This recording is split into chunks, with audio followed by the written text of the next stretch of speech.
내 평안함으로 돌아갈지어다. 여호와께서 너를 후대하심이로다. 주께서 내 영혼을 사망에서 내 눈을 눈물에서 내 발을 넘어짐에서 건지셨나이다. 내가 구원의 잔을 들고 여호와의 이름을 부르며 내가 주께 감사제를 드리고 여호와의 이름을 부르리이다. 아멘. 이 시간 함께 일어나셔서 찬송 10장 부르시겠습니다.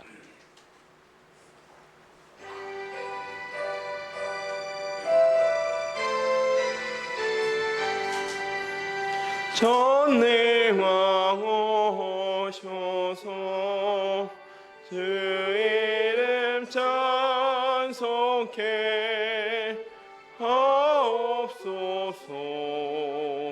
영광과 권능의 성부여셔서 우리를 다스려 주옵소서. 강생한 성자여 오셔서 기도를 들으소서. 택하신 백성들 복 내려 주시고 거룩한 마음을 주옵소서. 위로의 주 성령 오셔서 큰 증거 주옵소서. 전능한 주시여 각 사람 마음에서 떠나지 마시고 계십소서.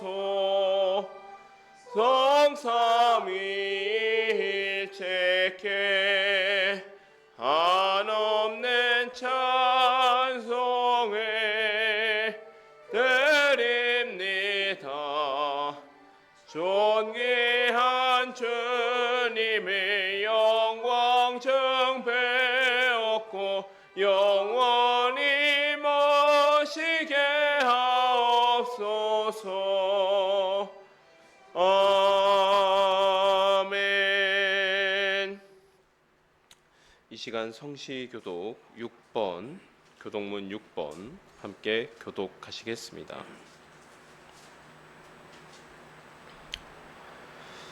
여호와여 일어나옵소서. 하나님이여 손을 드옵소서. 가난한 자들을 잊지 마옵소서.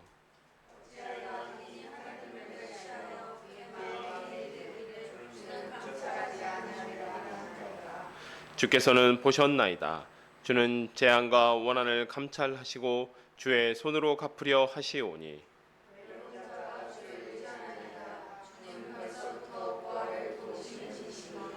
악인의 발을 꺾으소서. 악한 자의 악을 더 이상 찾아낼 수 없을 때까지 찾으소서.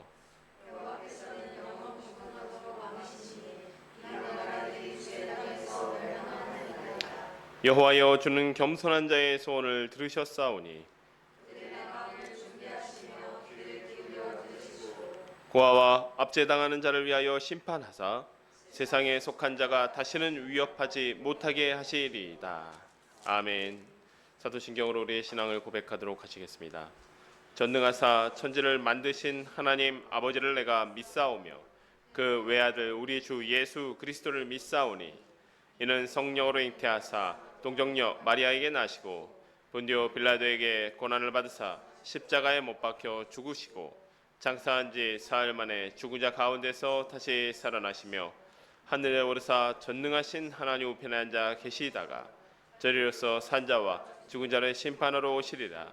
성령을 믿사오며 거룩한 공회와 성도가 서로 교통하는 것과 죄를 사하여 주시는 것과 몸이 다시 사는 것과 영원히 사는 것을 믿사옵나이다. 아멘. 자리에 앉아주시기 바랍니다. 찬송 436장 부르시겠습니다.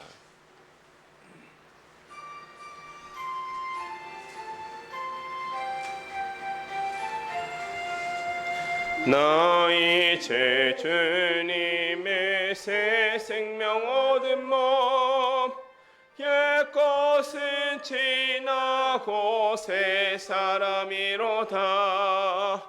그 생명 내 맘에 강같이 흐르고 그 사랑 내게서 해같이 빛난다.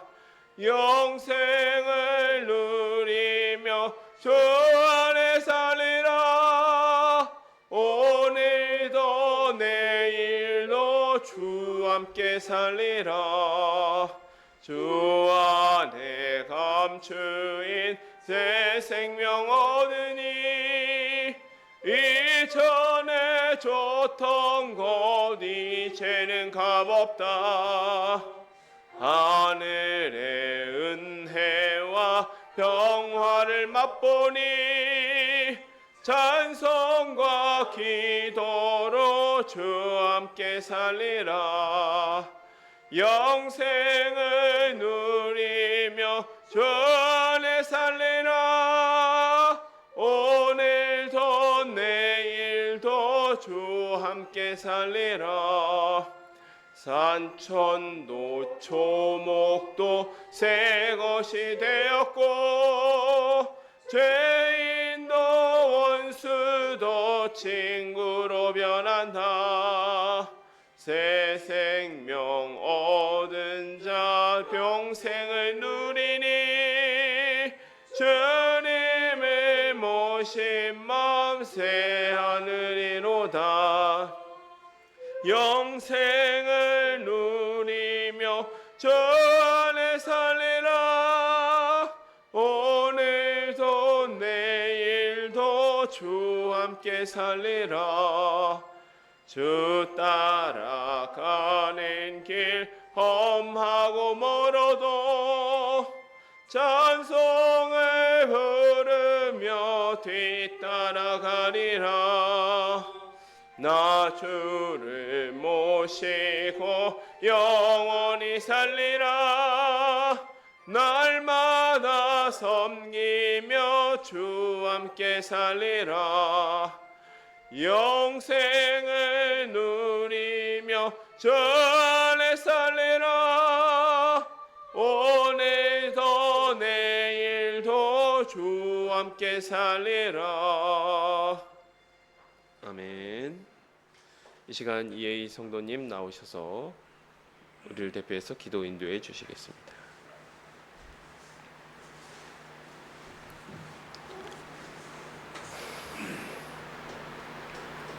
사랑이 많으신 하나님 아버지, 이번 한 주도 은혜로 돌보시고 이렇게 주님 앞에 나와 예배드릴 수 있으니 감사드립니다. 아멘. 죄의 종이었던 우리를 구원하셔서 의롭다 칭해주시고 자녀 삼아주시니 감사합니다. 아멘. 이렇게 형언할 수 없는 은혜에도 불구하고 지난 한 주 내가 내 삶의 주인인 것처럼 살며 하나님보다 내 저녁대로 살길 사랑했음을 고백합니다. 우리의 시선을 주님께로 다시 돌리게 원합니다.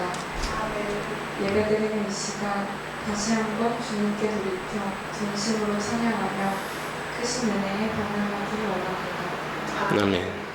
서원교회를 세우시고 지금도 보살피신 하나님, 이 교회 모든 성도들이 말씀을 삶으로 살아가기 원합니다. 말씀을 들으며 순종하고 하나님께서 기뻐하시는 거룩한 삶 제목이 되길 기도합니다. 아멘.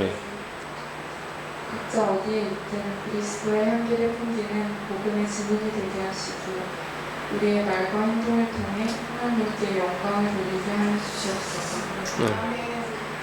이 시간 박효 전사님을 통해 말씀을 듣습니다. 하나님의 뜻을 받들어 전하시는 전도사님의 몸과 마음을 붙드시고 맡겨진 사명을 감당할 수 있는 힘 주시기를 기도합니다.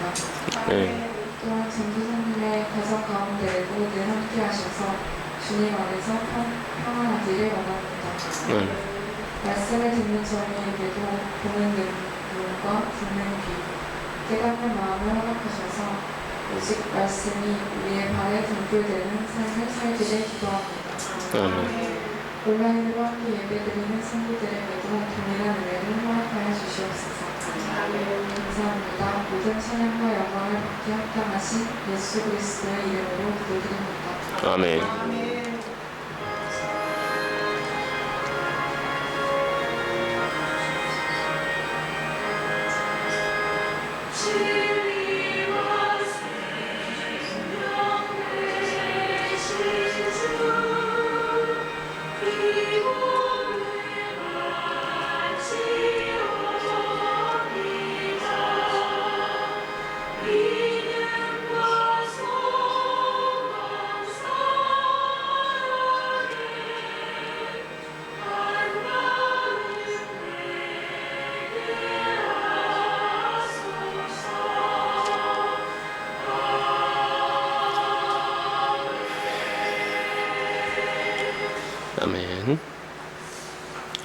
이 시간 우리에게 주신 하나님의 말씀은 마태복음 21장 18절에서 22절 말씀입니다. 마태복음 21장 18절에서 22절 말씀입니다.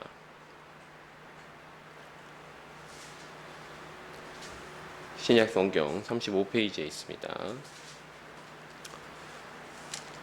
제가 하나님의 말씀을 받들어 봉독하도록 하겠습니다. 이른 아침에 성으로 들어오실 때에 시장하신지라 길가에서 한 무화과 나무를 보시고 그리로 가사 잎사귀 밖에 아무것도 찾지 못하시고 나무에게 이르시되 이제부터 영원토록 내가 열매를 맺지 못하리라 하시니 무화과 나무가 곧 마른지라.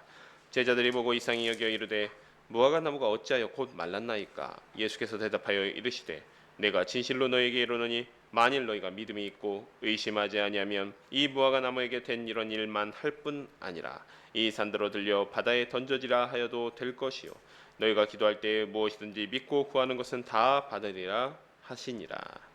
아멘. 기도하고 말씀 나누도록 하겠습니다. 주님 감사드립니다. 오늘 또 이렇게 뜨거운 날씨 가운데서 또 저희를 예배의 자리로 모아주시고 저희로 하여금 창조주 하나님을 예배할 수 있게 해주시니 감사드립니다. 오늘 저희가 이어서 마태복음 말씀을 살펴봅니다. 이 가운데 저희가 열매 맺는 삶 살게 하여 주시었고 이 말씀 통하여서 저희의 이 굳은 심령이 살과 같은 마음으로 변화되게 하여 주시옵소서. 예수 그리스도의 이름으로 기도합니다.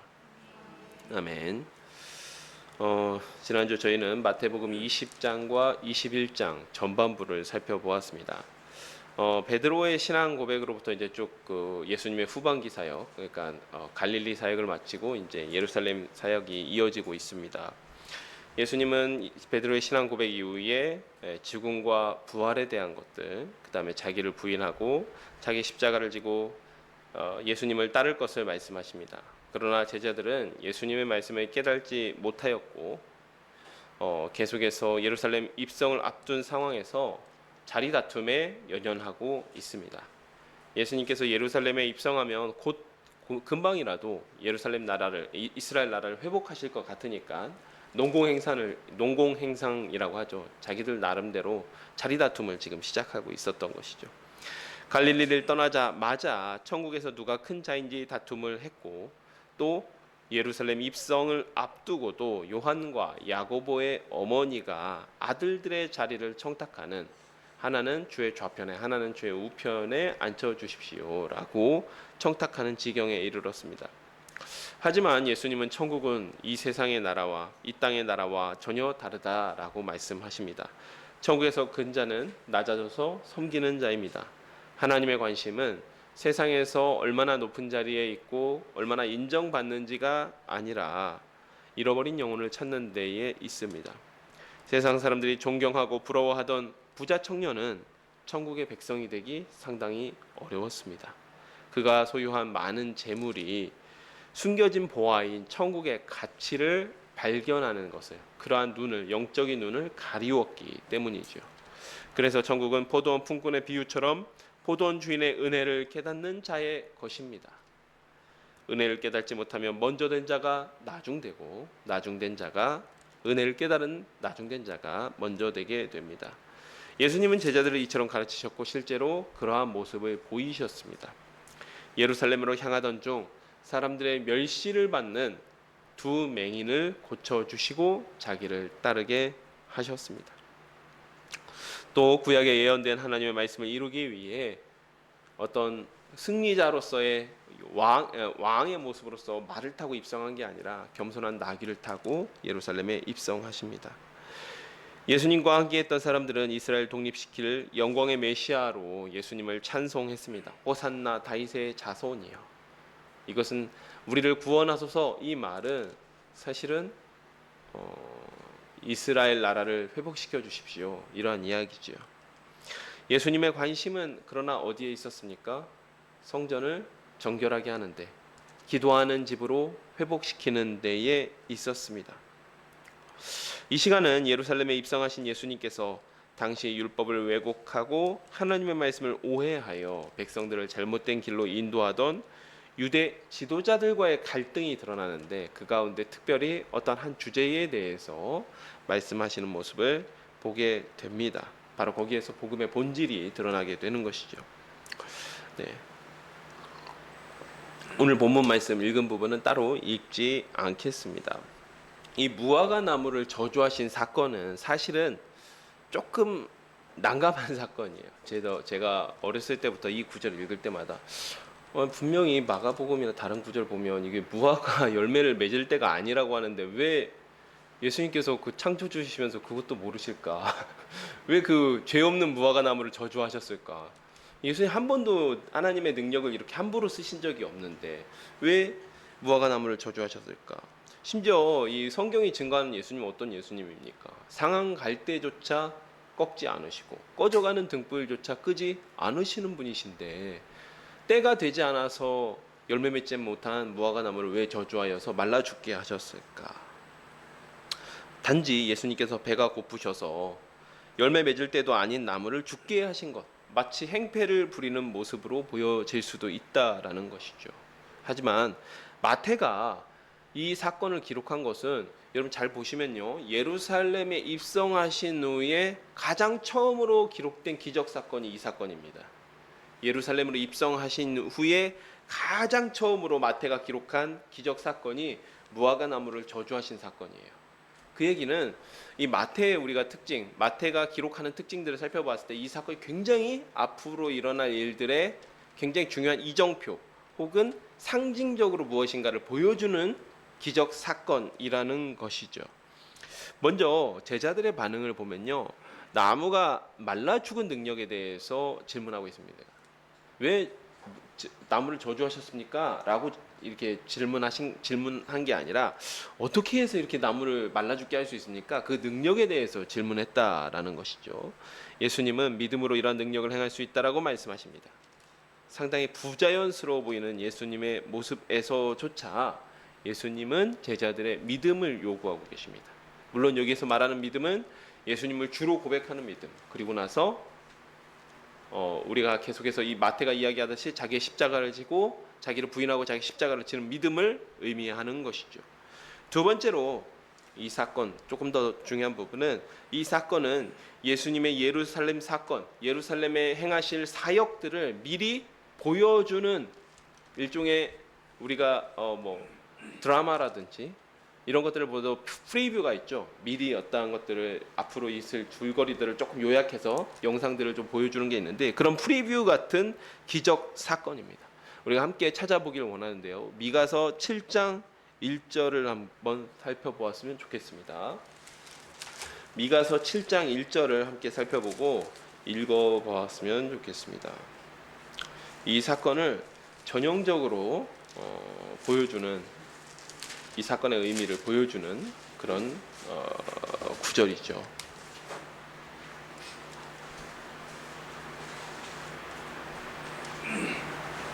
함께 읽겠습니다. 재앙이로다 나여 나는 여름 과일을 딴 후에 포도를 거둔 후 같아서 먹을 포도송이가 없으며 내 마음에 사모하는 처음 익은 무화과가 없도다.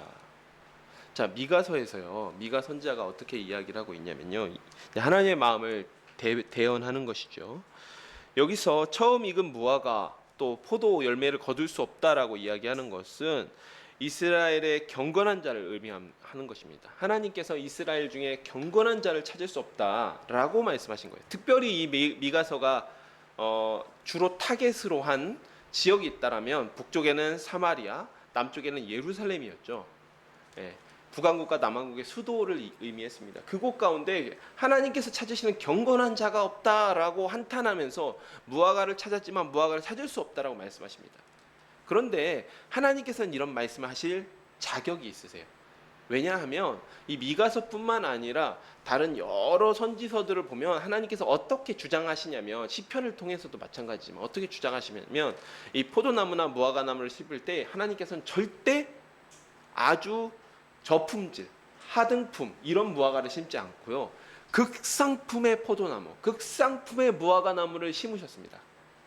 이스라엘 민족을 향한 하나님의 그 사랑과 하나님의 그 계획, 섭리는 극상품 포도나무를 심으셔서 극상품의 열매를 기대하셨다라는 것이죠. 하지만 미가 선지자가 보기에는 하나님께서 포도나무 열매, 무화과나무 열매조차 찾을 수 없는 상황과 같았다라고 말씀하고 있는 것입니다. 또한 미가뿐만 아니라 선지서에서 이스라엘 향한 하나님의 심판으로 가장 흔하게 표현되는 내용이 바로 무화과나무가 마르는 것, 포도나무가 마르는 것입니다. 가장 대표적인 이스라엘의 산물이기 때문에, 식물이기 때문이죠. 반대로 하나님과의 관계가 회복되는 표현, 가장 대표적인 표현이 무엇입니까? 무화과나무 아래에서 평안하게 사는 것입니다. 즉 예수님께서 무화과나무를 저주하셔서 마르게 하신 사건은 바로 미가서를 비롯한 선지서와 예수님을 믿지 않는 예루살렘의 상황을 아주 상징적으로 보여주는 그런 기적이라는 것이죠. 미가서와 유비가 있다라는 것입니다. 예루살렘 사람들은 예수님을 어떻게 고백했습니까? 바로 직전까지 예수님 호산나 다윗의 자손이요. 또 갈릴리 사람들은 선지자, 갈릴리 출신 선지자다라고 고백했습니다. 그러나 이 사람들 예수님을 그들의 구원자로 믿지 않았습니다. 그저 이스라엘 나라를 회복시켜줄 정치적인 지도자라고만 기대했던 것이죠. 예수님을 믿지 않았습니다. 그래서 십자가에 넘겨주었습니다. 저주받은 무화과 나무는 예수님을 믿지 않아서 심판받을 예루살렘의 모습을 미리 보여주신 기적의 사건입니다. 사랑하는 여러분, 예수님은 분명 우리의 구원자이시죠. 그러나 예수님의 구원에는 두 가지 면이 있어요. 두 가지 측면이 있습니다. 믿는 자에게는 구원을 주시지만 믿지 않는 자에게는 영원한 저주 가운데 처하게 하십니다. 예수님께서 그들을 저주받게 하시고 예수님께서 그들을 멸망하게 하시는 것이 아니라 그들의 행위가, 그들의 죄악된 행위가, 예수님을 구원자도 받아들이지 않았던 그들의 교만이 그들을 멸망하게 하는 것이죠. 이렇게 이해할 때 우리는 예수님께서 자기의 능력을 함부로 사용하신 것이 아니라 십자가 사역을 위한 예표로서 미리 무화과 나무가 마른 사건을 보여주셨다라는 것을 알 수 있습니다. 결국 이건 무엇입니까? 열매 맺어야 되지만 열매 맺지 않는 이들에 대한 하나님의 경고이죠. 그리고 앞으로 일어날 예수님과 관련된 이 유대 지도자들, 바리새인, 사두개인, 그리고 대제사장들, 서기관들, 심지어 장로들, 모든 사람들과 관련된 이 논쟁이 열매 맺지 않는 그들에 대한 하나님의 책망이 담겨 있습니다. 23절입니다.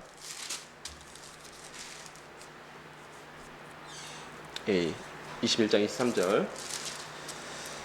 예수께서 성전에 들어가 가르치실 때 대제사장들과 백성의 장로들이 나와 이르되 내가 무슨 권위로 이런 일을 하느냐, 또 누가 이 권위를 주었느냐. 예수께서 대답하시되 나도 한 말을 너희에게 물으리니 너희가 대답하면 나도 무슨 권위로 이런 일을 하는지 이르리라. 요한의 세례가 어디로부터 왔느냐, 하늘로부터냐 사람으로부터냐. 그들이 서로 의논하여 이르되 만일 사람으로부터라면 어찌하여 그를 믿지 아니하였느냐 할 것이요 만일 사람으로부터라 하면 모든 사람이 요한을 선지자로 여기니 백성이 무섭다 하여 예수께 대답하여 이르되 우리가 알지 못하노라 하니 예수께서 이르시되 나도 무슨 권위로 이런 일을 하는지 너에게 이르지 아니하리라. 그러나 너희 생각에는 어떠하냐? 어떤 사람에게 두 아들이 있는데 맏아들에게 가서 이르되 예 오늘 포도원에 가서 일하라 하니 대답하여 이르되 아버지 가겠나이다 하더니 가지 아니하고 둘째 아들에게 가서 또 그와 같이 말하니 대답하여 이르되 실소이다 하였다가 그 후에 뉘우치고 갔으니 그 둘 중에 누가 아버지의 뜻대로 하였느냐? 이르되 둘째 아들이니이다. 예수께서 그들에게 이르시되 내가 진실로 너에게 이르노니 세리와 창녀들이 너희보다 먼저 하나님의 나라에 들어가리라. 요한이 의의 도로 너에게 왔거늘 너희는 그를 믿지 아니하였으되 세리와 창녀는 믿었으며 너희는 이것을 보고도 끝내 뉘우쳐 믿지 아니하였도다. 아멘. 무화과 사건 이후에 기록된 사건이 예수님께서 가르치시는 권위에 대한 논쟁이었습니다. 때는 예수님께서 예루살렘 성전에 들어가서 성전 정결하시고 한번 뒤집어 엎으시고 성전에 들어가서 가르치셨다라는 것이죠. 그러자 이 예수님께서 가르치시는 모습을 보시고 대제사장들과 장로들이 무슨 자격으로 말씀을 가르치는지 시비합니다. 지금 모습, 뭐 지금도 이런 모습 간혹 볼 수 있는데, 지금 모습으로 표현하자면 당신 목사 안수 어디서 받았어? 뭐 이렇게 얘기한 거죠. 당신은 신학교 어디 나왔어? 이런 식으로 이제 시비를 했던 것이죠. 이는 예수님께서 가르치시는 말씀의 권위가 그들이 듣던 것과 같지 않고, 그만큼 권위가 있었고 일반 백성들조차 그 권위를 느낄 정도였습니다. 그래서 산상수훈이 기록된 마지막 7장 말미에 예수님의 권위에 그 말씀을 듣고 백성들이 놀라는 장면들이 나오죠. 그 말씀이 바리새인들이나 서기관 같지 않다, 정말 말씀에 권위가 있다라고 놀라는 장면을 보여줍니다. 결국 일반 백성들조차 그 권위를 느낄 정도였기 때문에 자신들의 자리와 그들이 누리고 있던 기득권이 위태로울 지경이었습니다. 이에 예수님께서는 그들의 질문에 답하지 않으시고 도리어 세례 요한의 권위에 대한 질문을 던지십니다. 세례 요한의 이 세례를 준 권위가 하늘로부터인지, 즉 하나님께로부터 온 것인지, 마치 이 사람이 선지자처럼 하나님께로부터 부여받은 권위로 세례를 베푼 것인지, 아니면 사람으로부터인지, 세례 요한이라는 사람이 임의로 자기 마음대로, 사실 율법에 기록되지 않은, 정확하게 그 세례 자체는 율법에 기록되지 않았거든요. 율법에 기록되지 않은 이게 세례가 정결례로부터 비롯된 것이지 율법에 세례를 주라는 말은 없지 않습니까? 그러니까 이것이 세례 요한이 자기 마음대로 임의로 율법에 기록되지도 않은 일을 한 것인지 물으신 것이죠. 이 질문을 받은 유대 지도자들은 백성들이 세례 요한을 선지자로 믿고 있다라는 사실을 알고 있었기 때문에 대답을 회피합니다. 이는 그들 스스로가 세례 요한을 믿지 않았다, 세례 요한이 전한 회개의 선포를 믿지 않았다라는 것을 보여주는 것이죠. 결국 그들이 따르지 않은 이유, 세례 요한을 따르지 않은 이유는 무엇이겠습니까? 세례 요한이 전한 말씀이 옳고 그름을 판단한 것이 아니라 자신들의 이익과 관련되어 있었다라는 사실 인정한 것이죠. 그리고 나서 예수님께서 세 가지의 비유를 드세요. 이후에 세 가지의 비유가 드러나는데 다 이 세례 요한과 예수님의 복음 어느 것도 믿지 않은 유대 지도자들을 향한 책망의 말씀입니다. 이걸 세 가지의 비유로 말씀하세요. 그 첫 번째 비유가 굉장히 잘 알려져 있는 두 아들의 비유입니다. 여러분 혹시라도 제가 좀 이제 사적으로 말씀을 드리면 이 두 아들 비유가 사본마다 조금 차이가 있어요. 어떤 사본에는 첫째 아들이 순종하고요, 우리가 가지고 있는 우리 성경이 가지고 있는 사본에는 둘째 아들이 순종합니다. 그런데 이전에 우리 성경이 처음으로 번역될 때, 처음으로 한글 성경으로 번역될 때, 그러니까 1900년대 초반에는 첫째 아들이 순종해 있는 이 성경으로 이 사본을 참고해서 번역했기 때문에 그렇게 되어 있습니다. 그래서 첫째 아들이 순종했든 둘째 아들이 순종했든 중요한 건 아니다, 그것이죠. 다만 이 비유에서 예수님께서 이렇게 말씀하시죠. 어떤 사람에게 두 아들이 있었는데 아버지가 두 아들 모두에게 오늘 포도원에 가서 일 좀 하거라 라고 말하셨다는 것이죠. 그러자 맏아들은 아버지 제가 갈게요 라고 말하고 가지 않고, 둘째 아들은 싫어요 아버지, 제가 뭐 이 더운데 무슨 가서 포도원에 일을 합니까 라고 얘기했다가 나중에 마음이 찔리니까 가서 포도원에 가서 일을 했다라는 것입니다. 이 비유는 여러분 모두 다 잘 아십니다. 그러면서 예수님께서 이 둘 중에 누가 아버지께 순종을 한 건지 물으십니다. 너무 쉬운 질문이죠. 그러자 듣고 있던 장로들과 이 대제사장들이 그야 둘째 아들이지요 라고 이야기를 했다라는 것입니다. 예수님께서 말씀하시기를 아버지의 말씀에 순종하는 척하면서 불순종한 것이 유대 지도자들과 같고, 아버지의 말씀에 불순종한 것 같았어요. 그들의 삶이 전혀 율법에 기록된 대로 정결하지 않았고 성결하지 않았고 거룩하지 않았던 것처럼 보이지만, 돌이켜 하나님의 말씀에, 예수님께서 전하신 그 복음에 순종하고자 했던 이 유대 지도자들이 멸시했던 세리와 창녀들과 같은 그런 자들은 오히려 하나님의 말씀에 순종한 자들이다. 무슨 말입니까? 굉장히 모욕적인 말인데 예수님께 대놓고 너희들은 세리와 창녀만 또 못한 인간들이다 라고 모욕을 주신 거예요. 이 유대 지도자들은요, 자기들이 더러워질까봐 같이 심지어 함께 식사라도 하면 더러워질까봐 심지어는 그 집에 출입조차 하지 않았던, 예수님께서 마태를 부르러 가셨을 때 저 죄인의 집에 들어간다 라고 비판했던 사람들이 이 사람들 아닙니까? 출입조차 하지 않았던, 가까이조차 하지 않았던 세리와 창녀가 자기들보다 낫다라고 말씀하신 것입니다. 이는 그들의 신분이 아니라 누가 아버지의 뜻을 믿고 순종했는지가 더 중요하다라고 말씀하신 것이죠. 지금 성전에서 가르치신 예수님의 말씀을 믿지 않고 핍박하고 있는, 예수님의 권위를 가지고 시비하고 핍박하고 있는 그들이 천국 백성이 될 수 없다라는 말씀입니다. 또한 예수님이 예루살렘 입성전에 가르치신 먼저 된 자가 나중되고, 먼저 된 줄 알았는데 예수님의 말씀에 순종하지 않아서, 복음에 순종하지 않으니까 나중되어 버리고, 나중된 자가 먼저 된 일을 비유로서 말씀하신 것이죠. 두 번째 비유는 또 포도원 농부의 비유입니다. 이 비유는 이제 예수님께서 한마디로 구약 자체를 이 비유 하나로 압축하면서, 그러면서 그들의 여전히 동일한 이스라엘 백성의 패역한 모습과 동일한 유대 지도자들의 모습을 책망하신 사건이죠. 다른 한 비유를 들으라. 33절입니다. 한 집 주인이 포도원을 만들어 산 울타리로 두르고 거기에 집자는 틀을 만들고 망들을 짓고 농부들에게 새로 주고 타국에 갔더니 열매가 얻을 때가 가까움에 그 열매를 받으려고 자기 종들을 농부에게 보내니 농부들이 종들을 잡아 하나는 심히 때리고 하나는 죽이고 하나는 돌로 쳤거늘 다시 다른 종들을 처음보다 많이 보내니 그들에게도 그렇게 하였는지라. 후에 자기 아들을 보내며 이르되 그들이 내 아들은 좋은데 하리라 하였더니 농부들이 그 아들을 보고 서로 말하되 이는 상속자니 자 죽이고 그의 유산을 차지하자 하고 이에 잡아 포도원 밖에 내쫓아 죽였느냐. 그러면 포도원 주인이 올 때 그 농부들을 어떻게 하겠느냐. 그들이 말하되 그 악한 자들을 진멸하고 포도원은 제때에 열매 받을 만한 다른 농부에게 새로 줄지니이다. 예수께서 이르시되 너희가 성경에 건축자들이 버린 돌이 모퉁이의 머릿돌이 되었나니 이것은 주로 말미암아 된 것이요 우리 눈에 기이하도다 함을 읽어본 일이 없느냐. 그러므로 내가 너에게 이르노니 하나님 나라를 너희는 빼앗기고 그 나라의 열매 맺는 백성이 받으리라.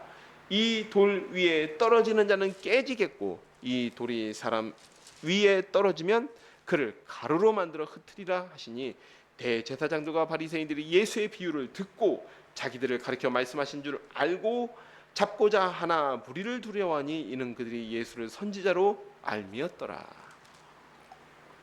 아멘. 이 비유는요, 사실 당시에 유대의 상황, 어떤 경제적인 부분들, 사회생활을 굉장히 잘 반영하고 있는 비유입니다. 이때 당시에 예수님께 질문하고 예수님께 시비하고 있는 사람이 대제사장들 그리고 장로들이죠. 기본적으로 사회 기득권층입니다.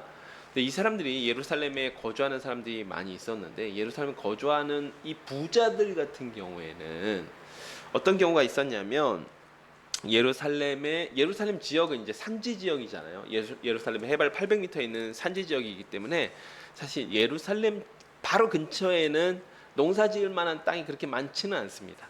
그렇다 보니까 이 부자들이 농장을 만들 때에 또는 과수원을 만들 때에 어디에 만드냐면 예루살렘에 상당히 떨어진 곳에 만드는 거예요. 그런데 자기가 직접 가서 농사 지을 수 없잖아요. 그러니까 일종의 위탁을 하는 겁니다. 세를 주는 것이죠. 그런데 여기서 이 포도원 주인은 새로 개간한 포도원이에요. 새로 원래 있던 포도원을 인수한 게 아니라 새로 포도원을 개간해서 거기에 포도나무를 심고 관리할 수 있는 농부들에게 세를 준 것이죠. 이런 경우에는 새로 포도원을 개간할 경우에는 4년 정도는 수입을 거두지 못합니다. 왜냐하면 이 농부들도 새로 개간해야 되고 또 이 포도나무가 잘 뿌리를 내려서 또 열매를 맺는 기간이 필요하고 그렇기 때문에 4년 정도는 새를 거두지를 않고 유예를 해줍니다. 그리고 4년이 지나면 그때 이제 협상을 해요. 이 주인하고 농장 주인하고 농부들하고 협상을 해서 이 포도가 나면 올해 농사를 몇 대 몇으로 어떤 비율로 나눌 것인지 협상을 해서 그걸 가지고 이제 정하는 건데, 이게 굉장히 그때 당시에는 일반적인 농사 문화였고 부자들에게도 상당히 익숙한 일이었습니다. 그래서 이러한 비유를 통해서 유대 지도자들을 지금 예수님께서 책망하고 있는 것이죠. 이 비유는 여러분도 잘 알다시피 새로 개간한 포도원을 주인이 일꾼들에게 맡기고 농부들에게 맡기고 타국에 갔다가 상당히 멀리 갔다가 열매 맺을 때가 되어서 종들을 보냈더니 포도원의 악한 농부들이 종들은 때려 죽입니다. 종들이 돌아오지 않자. 고대 사회는 그런 일들이 많이 있겠죠. 예를 들면 가다가 뭐 사자한테 잡힐 수도 있고 강도를 만날 수도 있고 하니까 무슨 착오가 생겼나 해서 다시 한번 종들을 보냈더니 여러 차례 종들을 보냈지만 여러 차례 그 종들이 오는 족족 다 죽였다라는 것이죠. 심지어는 마지막에 그래도 내 상속자, 내 아들, 나의 대리인, 나와 같은 자, 내 아들은 저들이 좀 선대하지 않겠는가 해서 아들을 보냈더니 이는 상속자이자, 이 비유에는 드러나지 않았던 것 같지만 독생자를 죽이면 상속자가 없어지니까 그리고 나서 이 재산 우리가 다 나눠 갖자라고 그런 악한 계획을 세웠다라고 하는 것입니다. 이 비유에서 포도원 주인은 하나님이시고 보낸 종들은 구약의 선지자들이고 그 아들은 독생자이신 예수 그리스도이시죠. 또 악한 농부들은 유대 지도자들입니다. 즉 이스라엘 백성을 돌보라고 포도원을 잘 가꾸라고 보낸 그 악한 농부들이 도리어 하나님의 뜻을 대언하는 선지자들을 죽이고 그 아들조차도 죽일 것이라는 말씀으로 이들의 패역함을 책망하셨습니다. 열매를 맺으라고, 많은 열매를 맺으라고 보냈더니 도리어 하나님을 대적하였습니다. 결국 진노한 포도원 주인이 올 때는 그들의 입으로 말하게 하신 것이죠. 대제사장들과 장로들의 입으로 고백하게 하신 것입니다. 진노한 포도원 주인이 올 때는 악한 농부들을 진멸하고 그 포도원은 다른 신실한 주인의 뜻을 잘 받들어 보실 만한 농부들이 맡게 됩니다. 예수님께서는 이 비유를 말씀하시며 시편 118편 22절의 예언이 성취되었다라고 말씀하십니다. 건축자들이 버린 돌, 곧 죽임당한 예수 그리스도께서 모퉁이의 머릿돌이 되어 주십니다. 이스라엘의 지도자들이 버린 메시아 예수 그리스도께서 새로 생길 교회의 머릿돌이 되어 주셨습니다. 또한 시편 118편을 보면 이 일은 여호와께서 하신 일입니다. 즉 이 모든 일이 여호와 하나님의 지극하신 뜻과 작정 가운데 일어난 사건이라는 사실을 말씀하시면서 바로 예수님의 권위를 의심하고 핍박하는 유대 지도자들이 악한 농부들이며 머릿돌을 버린 건축자들임을 말씀하시는 것이죠. 그리고 이어서 43절에 직접적으로 유대 지도자들에게 심판을 선포하십니다. 유대 지도자들 자신들이 가지고 있다라고 생각한 하나님의 나라를 빼앗기고 그 나라의 열매 맺는 백성, 천국 백성, 예수의 제자들, 예수님의 그 복음 아래 순종하는 자들, 그 자들이 맡게 됩니다. 또한 그들이 버린 반석, 그 돌이 그들에게는 이제 심판하는 돌이 되는 것이죠. 그래서 여기서 예수님께서 말씀하시는 이 돌 위에 떨어지는 자, 반석이신 그리스도를 버린 자들에게는 이 돌 위에 떨어져서 그들이 도리어 심판받게 된다라고 말씀하십니다. 무화과나무 사건과 연결되죠. 무화과나무도 열매 맺지 않는 나무를 하나님께서 저주하신 것이고 이들은 열매 맺지 않는 유대 지도자들을 하나님께서 심판하실 것이다라고 비유로서 말씀하셨습니다. 이와 관련된 마지막 비유는 우리가 너무 잘 알고 있는 천국 혼인잔치의 비유입니다. 22장 1절입니다. 예수께서 다시 비유로 대답하여 이르시되, 지금 다 예수님의 권위와 유대 지도자들과 관련된 이제 비유가 3번 연속으로 이어지고 있는 거예요. 예수께서 다시 비유로 대답하여 이르시되, 천국은 마치 자기 아들을 위하여 혼인잔치를 베푼 어떤 임금과 같으니 그 종들을 보내어 그 청한 사람들을 혼인잔치에 오라 하였더니 오기를 싫어하거늘 다시 다른 종들을 보내며 이르되, 청한 사람들에게 이르기를 내가 오찬을 준비하되 나의 소와 살진 짐승을 잡고 모든 것을 갖추었으니 혼인잔치에 오소서 하라 하였더니 그들이 돌아보지도 않고 한 사람은 자기 밭으로 한 사람은 자기 사업하러 가고 그 남은 자들은 종들을 잡아 모욕하고 죽이니 임금이 노하여 군대를 보내어 그 살인자들을 진멸하고 그 동네를 불사르고 이에 종들에게 이르되, 혼인잔치는 준비되었으나 청한 사람들은 합당하지 아니하니 내 거리 길에 가서 사람을 만나는 대로 혼인잔치에 청하여 오라 한대, 종들이 길에 나가 악한 자나 선한 자나 만나는 대로 모두 데려오니 혼인잔치에 손님들이 가득한지라. 임금이 손님들을 보러 들어올세 거기에 예복을 입지 않은 한 사람을 보고 이르되, 친구여 어찌하여 예복을 입지 않고 여기에 들어왔느냐 하니 그가 아무 말도 못하거늘 임금이 사원들에게 말하되, 그 손발을 묶어 바깥 어두운 데 내던지라. 거기서 슬피 울며 이를 갈게 되리라 하니 청함을 받은 자는 많되 택함을 입은 자는 적으니라. 자, 이 비유 역시 대제사장들과 장로들, 바리새인과 사두개인들과 같은 유대 지도자들과 연결되는 천국 비유입니다. 한 왕이 아들의 결혼식을 위해 잔치를 베풀었습니다. 그리고 혼인잔치에 참석할 자들을 모시기 위해 종들을 보내었지만 아무 관심도 갖지 않고 자기 일하러 가는 데 바빴습니다. 심지어 어떤 악한 자들은 그 종들을 때리고 죽였다라는 것이죠. 그러자 임금이 진노해서 군대를 보내어 살인자들을 진멸하고 그 동네를 불사릅니다. 더 이상 잔치에 청할 사람이 없자 이제는 종들을 큰 거리, 내 거리에 보내서 보이는 족족 사람들마다 모두 다 잔치집에 초청하게 된 것이죠. 그리하여 그 잔치집이 사람들하고 가득하게 되었습니다. 그런데 왕이 잔치 장소에 나가보니 예복을 입지 않은 한 사람이 보여서 그 사람은 종들을 명해서 종들에게 명하여 밖으로 쫓아냅니다. 이 비유에서도 1차적으로도 임금은 하나님이고 종들은 선지자들이고, 종들의 초청에 응하지 않은 마을 사람들은 유대 지도자들과 예수님을 영접하지 않은 사람들입니다. 이후에 초청된 사람들은 원래 자격이 있던 사람들이 아니라 자격이 없었지만 왕의 은혜로 잔치에 초청되게 된 사람들이죠. 그 사람들이 예복을 입고 잔치에 참여하게 됩니다. 자, 여기서 예복에 대한 해석이 조금 갈려요. 학자들만 해도 갈리고, 이 예복이 무엇이냐? 이 예복은 잔치 주인이 준비한 옷이기 때문에 이것이 그냥 예수님에 대한 신앙 고백, 그 다음에 이러한 예수님께서 베풀어 주신 의로 옷 입지 않은 사람들을 의미하는 것이다 라고 이야기를 하는 경우가 있습니다. 그런데 사실 그때 당시에 예복, 이 잔치집의 예복이 무엇일까요? 사실 보통 잔치집의 예복, 혼인잔치집의 예복은 주인이 이 초청자, 그러니까 호스트가 준비하는 것이 아니었습니다. 우리도 지금도 마찬가지죠. 결혼식에 참여할 때 우리가 그래도 나름 성의를 갖추어서 또 이 결혼식에 참석할 때 보통 뭐 이렇게 좀 정장을 갖추어 입는다든지 조금 편하게 옷을 입는다고 하더라도 너무 아무렇게나 입는 것이 아니라 좀 그래도 갖추어 입고 자리에 참여하게 됐죠. 유대 당시에도 마찬가지였습니다.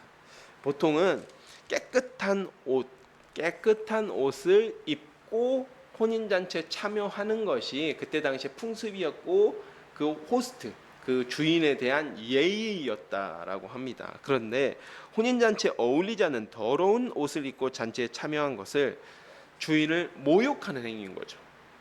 만약에 혼인잔치에 참여했는데 뭐 일하던 옷 그대로 뭐 장화를 신고 왔다라든지 뭐 아주 불가피한 상황이 아니고서는 그래도 그런 상황이라고 하다 집에 가서 잠깐이라도 옷을 갈아입고 나올 수 있는 것이죠. 정리하면 여기서 이 예복을 입지 않은 사람도 사실은 열매 맺지 않는 삶을 의미한다라는 거예요. 열매 맺지 않는 삶. 하나님의 천국 잔치에 초청되었어요. 이미 그것 자체가 하나님의 의로 부르심을 입은 것입니다. 그런데 그 초청된 사람조차도 열매 맺지 않는 삶을 사는 것을 주인께서 절대 용납하지 않으시고 잔치자리에서 쫓아내버리신다는 의미입니다. 이 비유는요. 정리하면 이 비유 역시 하나님께서 믿음으로 복음을 받지 못하고 열매 맺지 못한 이들을 심판하시고 그분의 주권적 은혜로 새롭게 초청된 자들로 하여금 열매 맺도록 천국을 맡기신다라는 말씀입니다. 우리의 구원은 아버지 하나님의 주권적인 은혜, 아버지 하나님께서 베푸신 은혜로 말미암아 얻었지만 잔치에 초청된 이후에는 믿음으로써 열매 맺는 삶으로 아버지께 나아가야 한다라는 것이죠. 이 비유 역시 먼저 된 자가 왕이신 하나님의 말씀을 믿지 않아 나중되었고 나중된 자가 하나님의 은혜로 말미암아 먼저 되어 열매 맺는 삶을 살게 된다라는 것을 말씀하십니다. 마지막 15절입니다.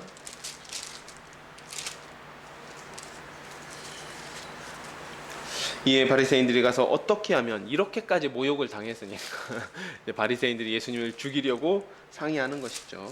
이에 바리새인들이 가서 어떻게 하면 예수를 말의 올무에 걸리게 할까 상의하고 자기 제자들을 헤롯 당원들과 함께 예수께 보내어 말하되 선생님이여 우리가 아노니 당신은 참되시고 진리로 하나님의 도를 가르치시며 아무도 꺼리는 일이 없으시니 이는 사람을 외모로 보지 아니하심이니이다.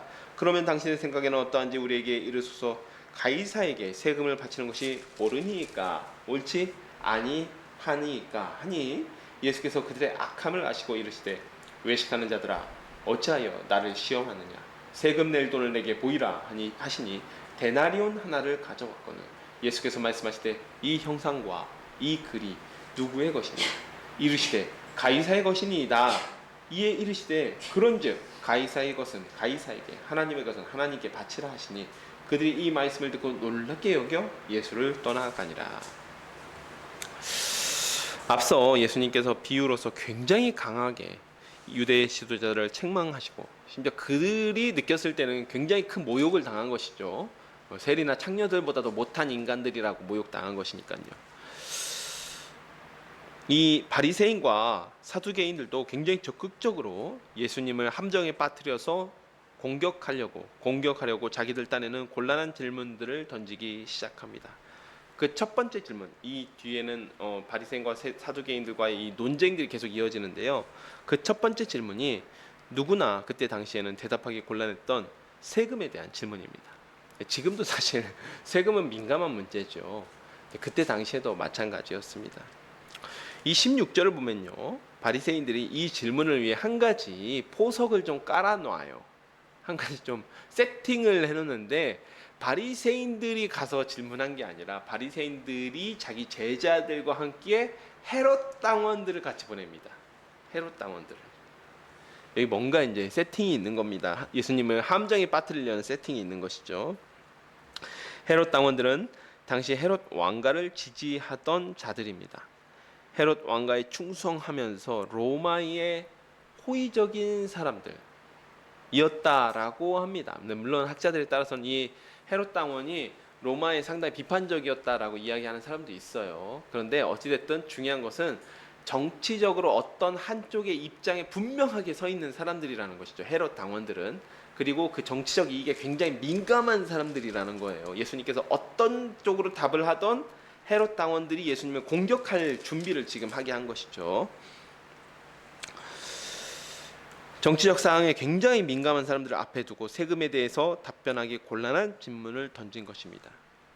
로마 황제에게 세금을 바치라고 하면 반민족 행위자로 낙인 찍힐 위험이 있고 바치지 말라고 하면 눈앞에 있는 헤롯 당원들이나 이 로마에 충성하는 사람들에게 해코지 당할 위험이 있었습니다.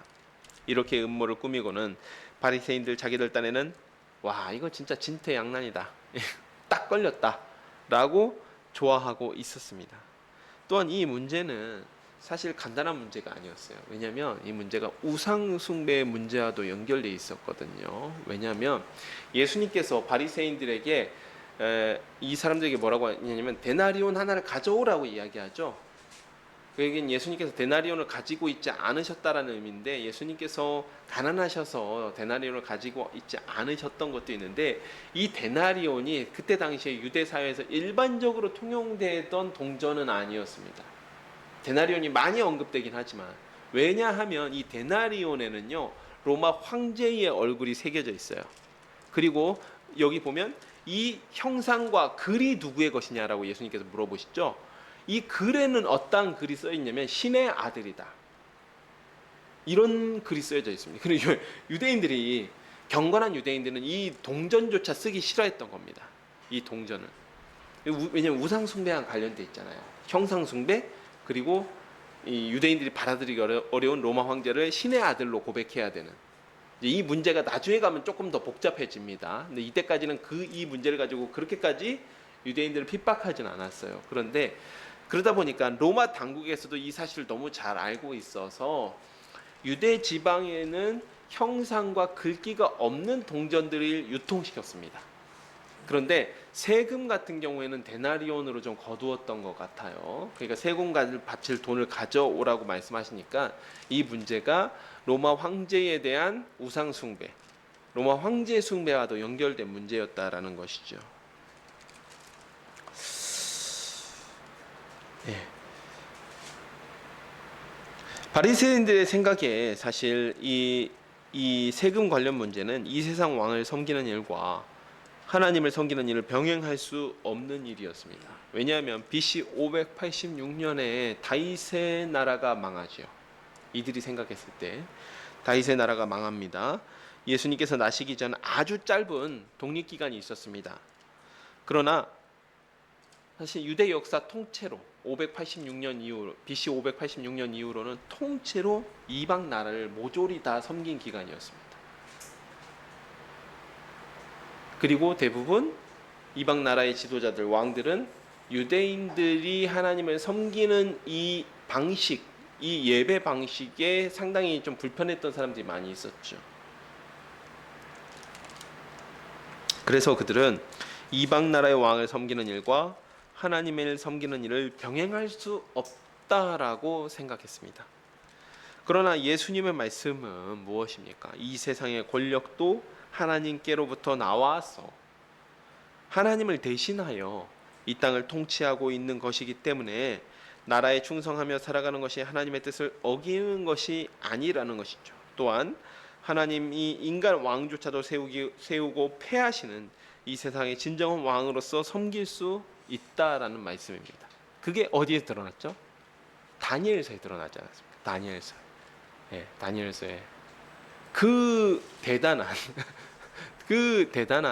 느부갓네살 왕조차도 하나님의 뜻이 아니면, 하나님 앞에 교만하면 패하여지죠. 즉 바리새인들이 전혀 하나님에 대해서, 하나님의 통치에 대해서 잘못 이해하고 있었다라는 것입니다. 먼저 가이사의 것을 가이사에게 돌려주는 것은 통치를 받는 백성으로서 세금의 의무를 다하라는 것으로 이해할 수 있습니다. 그러나 하나님의 것을 하나님께 바치는 것을, 가이사의 것을 가이사에게 바치는 것, 세금 냈으니까 다한 거죠. 의무를 다한 것이죠. 하나님의 것을 하나님께 바치라는 것을 마치 동등하게 금전적인 것으로 해석을 해서 11조나 헌금을 다 하면 하나님께 바칠 것 다 바쳤다라고 생각하면 안 된다라는 거예요. 그렇게 하면 크게 오해하는 것입니다. 여기서는 바리새인들이 돈을 가지고 질문했기 때문에 예수님께서 그와 같이 답을 하신 것이죠. 그러나 바로 이어지는, 다음 주에 살펴보게 될 건데, 마태복음 23장 23절을 본 예수님께서 너희가 박하와 회양과 근처에 11조는 들이되 율법에 더 중한 바 정의와 긍휼과 믿음은 버렸도다라고 바리새인들 책망하세요. 무슨 이야기입니까? 우리가 돌려드려야 되는 하나님의 것, 그 하나님의 것은 단순한 헌금 생활뿐만이 아니라 그건 굉장히 낮은 수준이고요. 사실은 우리의 믿음으로써 열매 맺는 삶이 우리가 진정으로 하나님 앞에 돌려드려야 되는 하나님의 것이 되는 것이죠. 이 시간 여기까지 살펴보도록 하겠습니다. 예수님은 열매 맺을 때가 아닌 무화과 나무를 저주하여 마르게 하십니다. 그러나 이 사건은 예수님 자신이 시작하셔서 함부로 능력을 사용하신 사건이 아니었습니다. 이는 구약의 선지서에서 타락한 이스라엘을 심판하시는 하나님의 능력을 예수님께서 유비적으로 보여주신, 당시 예루살렘에 있을 일들을 예고하시기 위해 나타내신 유비적인 사건입니다. 대제사장들과 장로들은 예수님께서 성전에서 복음을 전하시는 그 권위를 가지고 시비합니다. 이에 예수님께서는 자기보다 앞에 와서 예수 그리스도를 증거한 세례 요한이 전한 세례의 권위를 두고 반문하십니다. 예수님의 질문에 유대 지도자들은 대답할 수 없었습니다. 결국 그들이 자기들의 이득 때문에 회개를 선포하는 하나님의 말씀을 듣지 않았다라는 사실을 인정하는 것이기 때문입니다. 이 사건을 통해 예수님은 세 가지의 비유를 드시며 유대 지도자들의 패역함을 책망하십니다.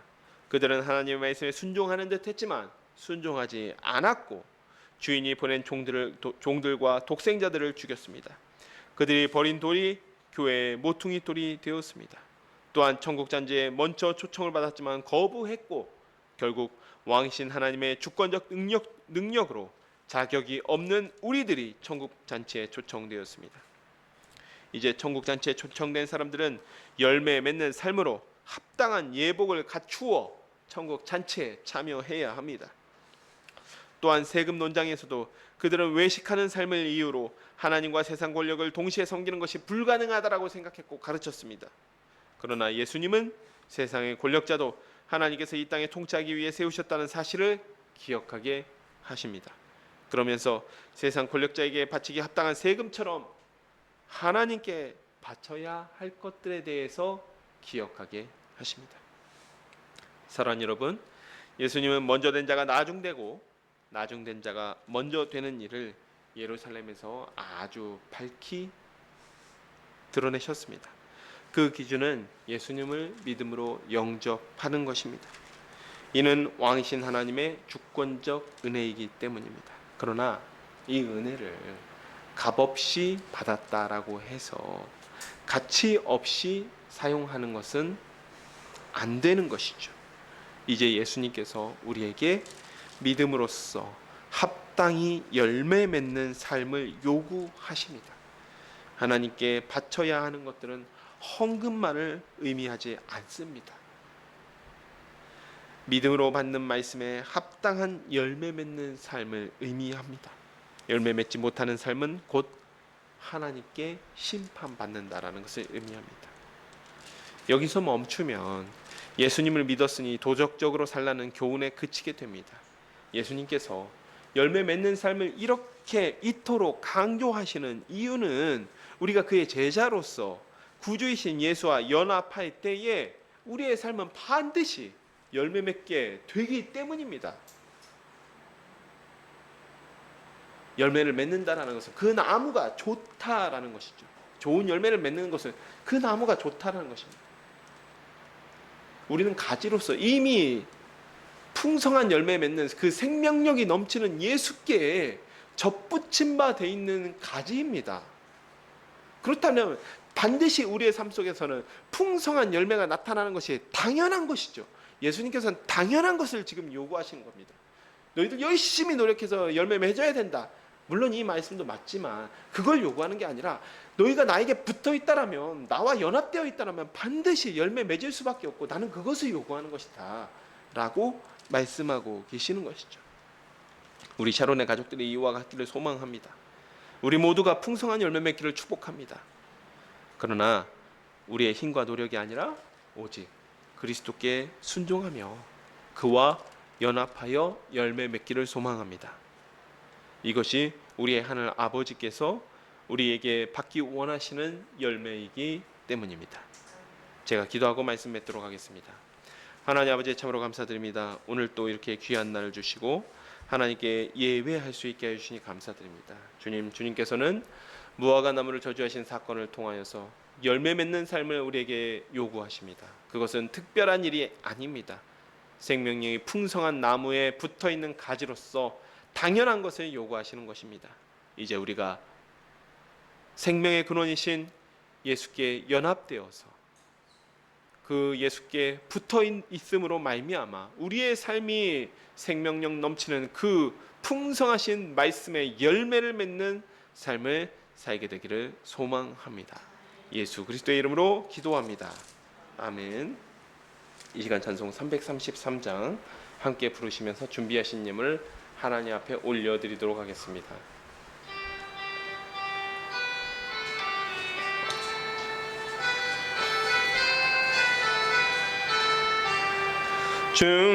충성하라 죽도록 충성하라 끝까지 슬픔이나 괴로움이 주의 사랑 못 끊으리 충성하라 죽도록 충성하라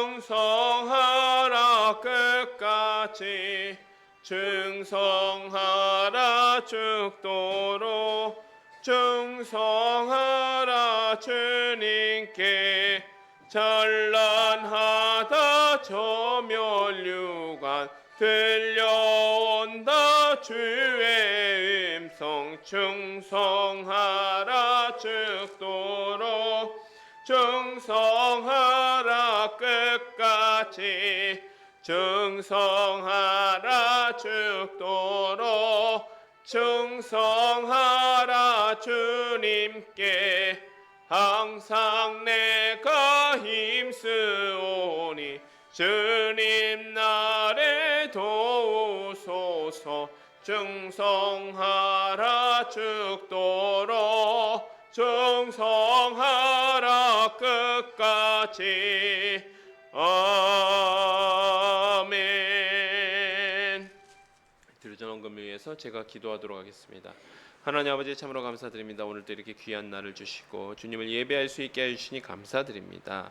주님, 주님께서 베풀어 주신 모든 것들 중에 하나님의 것을 하나님께 돌려드립니다. 주님, 우리가 이 헌금뿐만 아니라 우리가 열매 맺는 삶으로 하나님께 돌려드리는 우리 샤론의 가족들이 되게 하여 주시옵소서.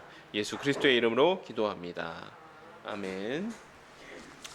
오늘 우리 샤론교회 예배에 참석하신 여러분 모두를 주님의 이름으로 환영하며 하나님의 은혜와 진리가 함께 하시기를 축복합니다. 예배 참석이 어려운 분들은 유튜브에서 인천 샤론교회 라이브로 함께 예배에 참여하실 수 있습니다. 예배 시작 20분 전에 오셔서 기도로 예배를 준비해 주시면 감사하겠습니다. 7월 27일 월요일부터 31일 금요일까지 355회 에스라 성경 강좌가 있습니다. 참석을 원하시는 분은 박교 전도사에게 25일까지 말씀해 주시면 감사하겠습니다.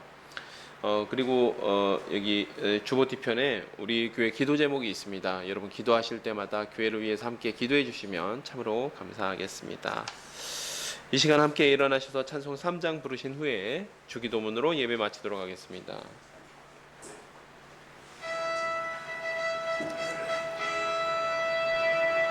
성부 성자와 성령 찬송과 영광 돌려보내세 대초로 지금까지 또 영원 무궁토록 성삼위께 영광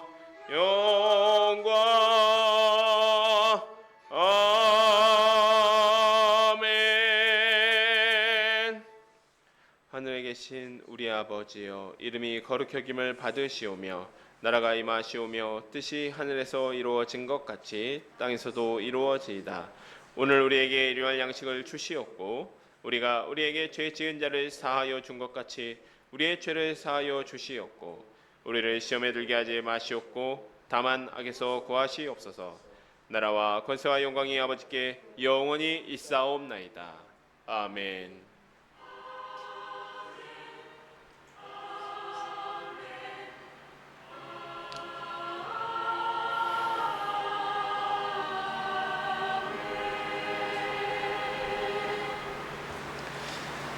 네, 예배 마쳤습니다. 하나님께 영광과 감사의 박수 올려드리겠습니다.